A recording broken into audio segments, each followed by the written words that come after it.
Jeffrey in Miami, Florida, watching us on Free Speech TV. Hey, Jeffrey, what's up? Hey, hi, Tom. You know, I'm not disagreeing with you, but we. Oh, this is Jesse, not Jeffrey. Hey, Jesse. I'm sorry. Yeah, she gets my name wrong. I'll be on speakerphone. That's it. Yeah. Okay. The Democrats are hypocrites, and the hypocrisy is very, very deep, and it goes back to the founding fathers when they said freedom, prosperity for all, and all they was really talking about was the property owners. Yeah. It applies today. The Republicans and the Democrats represent the property owners, and then tokenism is given to white and blacks as far as the 99% is concerned.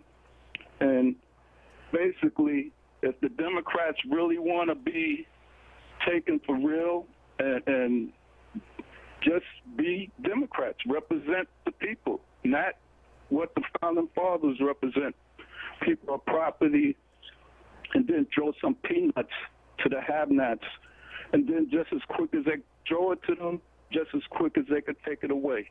So that's why it's always a struggle to say, well, we want this, we want that. Yeah. And then the Dems and the Republicans say, okay, you all made enough noise here. Let's give you a few tokens to shut you up. So, but Jesse, isn't that how politics has always worked? I mean, whether it was women trying to get the vote, whether it was, you know, African Americans trying to get freedom and then get the vote, and now, you know, achieve economic parity, whether it's people who are trying to stop nuclear power plants, whether it's people who are trying, you know, it's like all of these people who were, you know, agitating to create an agency inside the government to protect our environment after the Cuyahoga River caught on fire back in the early 70s. Or late 60s.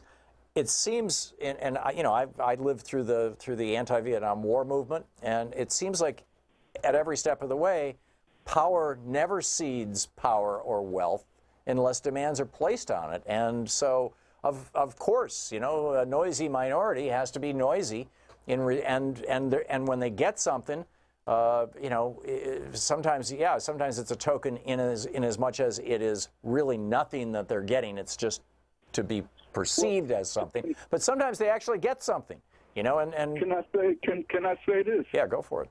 When the founding fathers made their demands, they didn't ask for a vote or protest. They threw the tea in the river. Mm-hmm. They said, hey.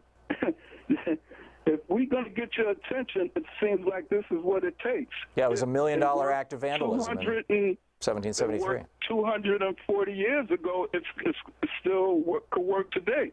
If we're going to really get demands instead of begging and protesting and marching, we got to start throwing some tea in the river.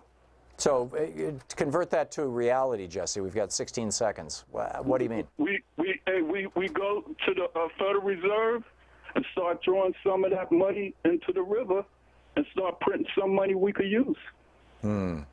Okay. I'm not sure how that would work, but because the Fed, I mean, it's all electronic now.